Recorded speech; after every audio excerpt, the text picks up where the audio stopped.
So this guy's interview trended last week, and very many people were doing posts on it, giving their own side of the story, or their own advice.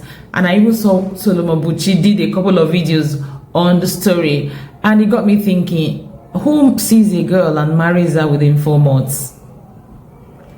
Yes, I'm not saying it doesn't happen. Of course it happens, and some cases, very many cases, actually works for them. But this one, the girl was the one that sent him a direct message. She DM'd him, then they were chatting, and then the girl flew all the way to Port Harcourt.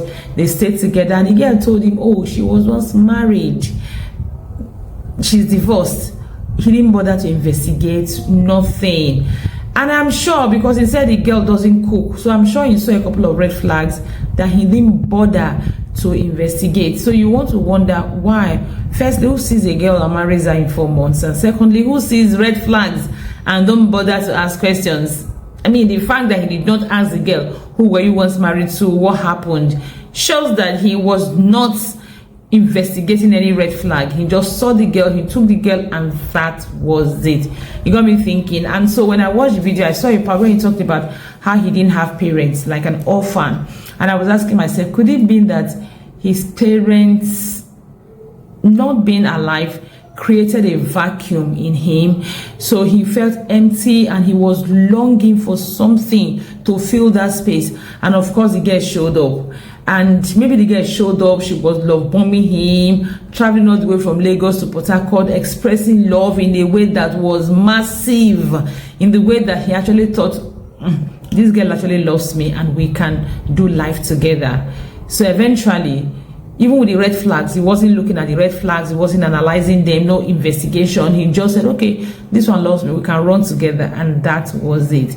Because here is it, when someone feels empty, anything that as much as resembles love, they see it as love. Even when they have red flags everywhere, they're not investigating any red flag. As much as it feels like love, in the tiniest form of it, they run with it. It happens to teenagers. We see teenagers, they make choices, you are wondering. You see teenagers, they go with the wrong gang, you are wondering. You see teenagers, you think, oh, this one is well brought up, and you see that they are making irresponsible choices, you are wondering. One of the reasons is because they feel empty. When they don't feel loved, they don't feel seen, they don't feel heard. Anything that resembles an opportunity for them to feel seen, heard, loved, they are going to grab onto it. They are going to hold it. And no matter what you say, no matter the red flags, they are not going to be able to process the red flags. So even when you are showing them the red flags, these are the red flags, they will not see it, because they have been empty for long. They are empty, and something is coming to actually fill the vacuum. So as a parent, it is important to understand how to love your child, especially your teenager, how to love them, not the way you want to love them, but the way they are wired to be loved. Everyone has a way they are wired to be loved. Until you meet a person's love needs, that person, no matter how much you show love, that person may still feel empty.